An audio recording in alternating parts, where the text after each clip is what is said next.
Legs अच्छे नहीं लग रहे, ये बहुत ही बड़ा इशू है, ऐसे नीचे बेटर है. Hi, this is Drishti and welcome to From the Fields podcast, The Insider, where we deep dive into unconventional careers, interact with people who got out of their comfort zones and help you to take the leap of faith too.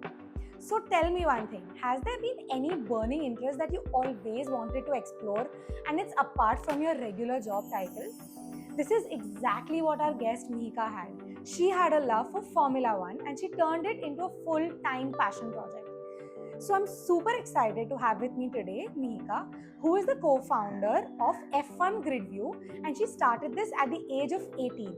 It is a platform that brings you racing merchandise, news and stories from the world of F1.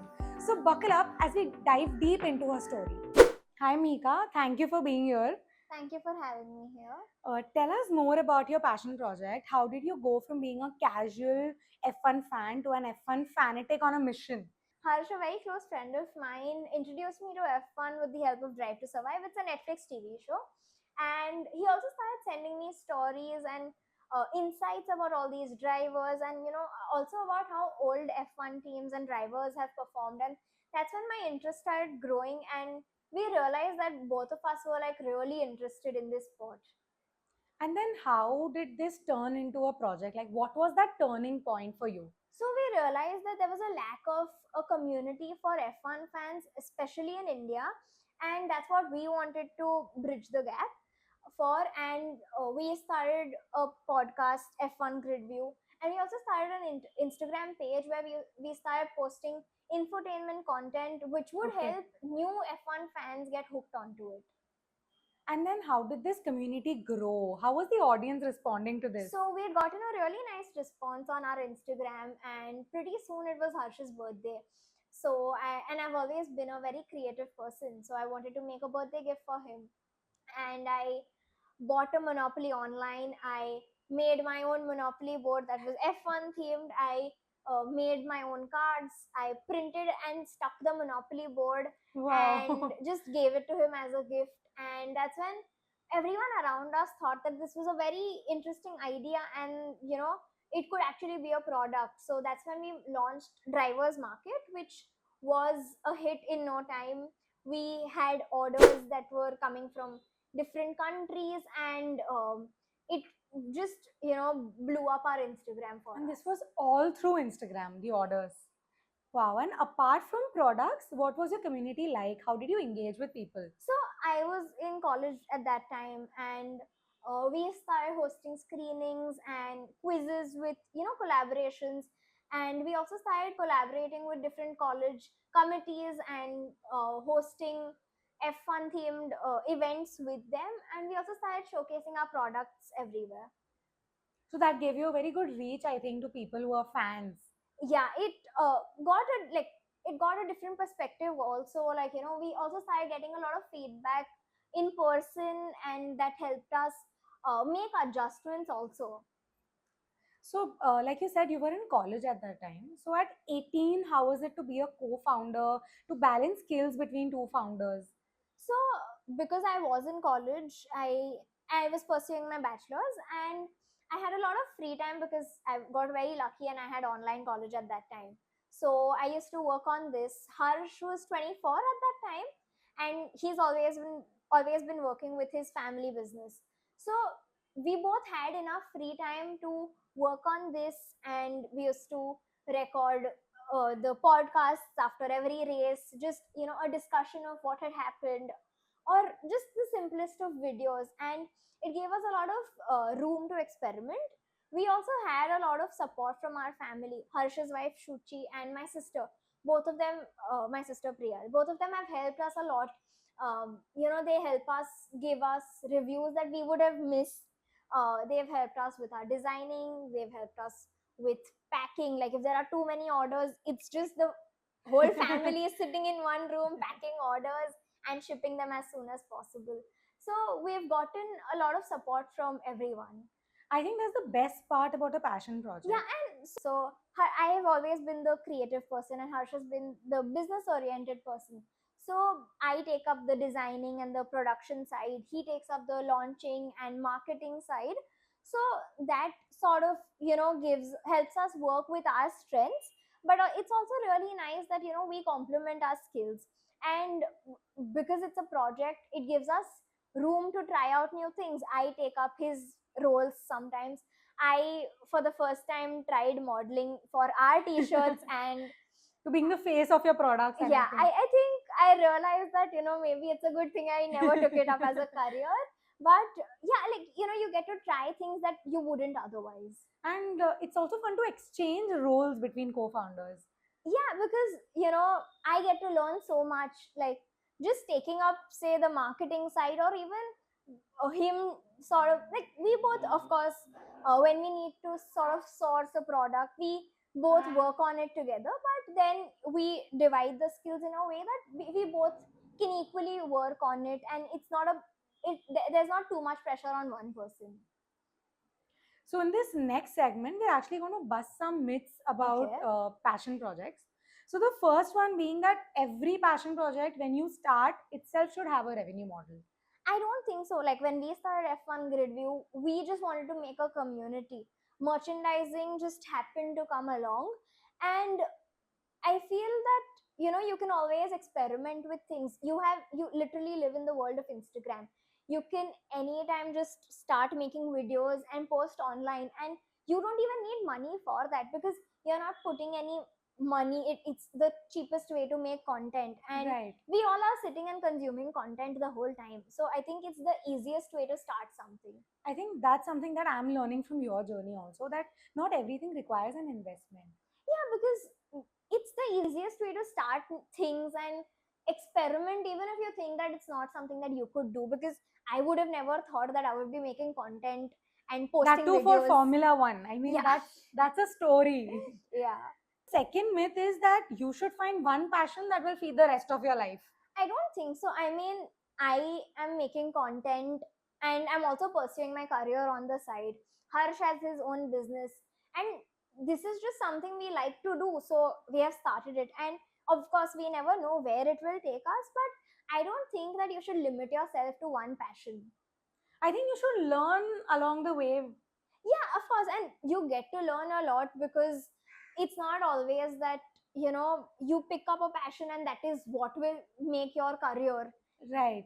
Because like right now you see on Instagram there are people literally having 10 businesses going on, so you never know which one will work out for you. I think you should definitely work on that side hustle and give your time to something apart from your job as well. Yeah, and it could also, like, for us it's really fun to work on it. I enjoy working on this, and it's just something I like to do, so it doesn't even feel like I'm working on something. Right.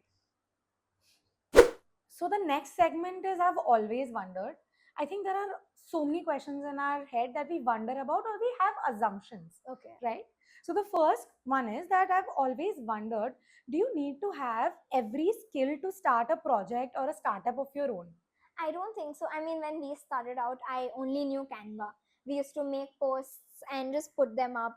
Our video editing was, I would say, at level zero, because we used to just club clips together and add photos Like on do top. the basic. Very basic. And now I've actually started learning a lot. Like just recently, I was trying to edit a reel. I knew exactly what I wanted to do, but I didn't know how to do it or what it was. I did my research. You have Instagram, you have YouTube, you have Google, you have internet at your fingertips, where you can literally learn anything at any moment. And even though I didn't know what I wanted to learn, I figured it out and I made my reel. And it's just like I've been learning so much over time. I would have never thought I would be learning so much video editing with the help of this. So I don't think that you need to always have all the skills, and you can always learn on the job. It's like starting your career. It's not like you always know every single thing that you need as a requirement. I won't know a software that I need. So you can always learn things. And when you're exploring something so unconventional, that's the best part. That you're getting to learn things and clubbing it together to like form something, you know? Yeah, like my career is in data analytics. I would have never thought I'm gonna sit and edit reels. Yeah, that too for like something so different. Yeah. So the second one is I've always wondered what interests should be interests and what you should pursue as something more. So I don't think you can always decide from the beginning, because we all take up hobbies, art and crafts for 2 months. We are hooked onto it, and the next minute it's just rotting in some corner. So I think that at the end of the day, we need to understand how interested we are in it. There should be a certain level of interest for us to actually try and pursue it as a project or a career. But at the same time, you have time, you have freedom to experiment. You can always try new things and see what is working out for you, because you may never, like, you never know if something that you are really interested in will not do that well, but something that is doing well, you might actually find your interest in it. I think a balance of experimentation yet analyzing your interest is so important, Yeah. because we have so many opportunities. We should not get like swayed away. Yeah, because see, you can only try a few number of hobbies. You can't try anything and everything. Like, you will be Right. consumed in it, and it's like, trying 100 experiments at a time, but you don't even know which one is actually going to be good. At least you should get some direction before you start, Yeah. I think. So we'll get into a fun segment where we want to know some career anecdotes or some incidents that you went through, something fun. Okay, so I think the funniest that I used to get in the beginning was, "Oh, you're a girl who's interested in F1." And in fact, a lot of like family friends have also, come and said that. But I think over time, people have realized that I'm actually interested in it, and I've actually made a business out of it. So they've stopped with their, you know, "Oh, you're interested in F1." But also, like, we've gotten a lot of funny comments. Like, one of my reels, someone had written, "If a girl talks about F1 so passionately, you should marry her." And all of this just makes me crack up. And I think this is something that will always continue, because it's not something that people find very normal. Another thing is that, when we started working on our products, so we started working with vendors. Right. And I think for them, it was always like a small girl coming to them with, some work or something like that. So they used to treat me like a kid. And very soon they realized that I'm far from it, because I'm very particular about what I want, and I need things to be done on time. So, one guy who knew my dad called him up later, and he's like, "Your daughter is very jobbery," which is basically like very shrewd or something like that. And that's because, see, if I'm launching something to the market, I don't want it to be of a lower quality. So Of course, you want to do your best. yeah, I want to do my best. So I am very particular about these things. And like, when I'm working with newer vendors, they don't realize it, but then later they treat me as an equal, and I don't think I've had this issue lately. I think people take time to take it seriously. Oh yeah, like, even when we were collaborating with one of these college events, like, this one guy was so surprised that the sponsorer was someone their age, and he didn't realize that I was the sponsorer. So he kept messing with me. He thought, like, I was just joking. And the minute he actually realized, like, he was like, "Oh my god, this is so cool. Like, someone my age is coming and sponsoring my event." Like, that just felt really Because good. the opportunities today, I think, are so much Yeah, definitely. for anyone. Yeah. It's like anyone can just explore with whatever they want to. Right. I think one of our core memories has to be that Harsh got to go to the Abu Dhabi GP, and he got to wear our merch over there, and that's just something we would have never thought of. That's a moment, I'm sure. Yeah. And we also got to give like a different view to our audience.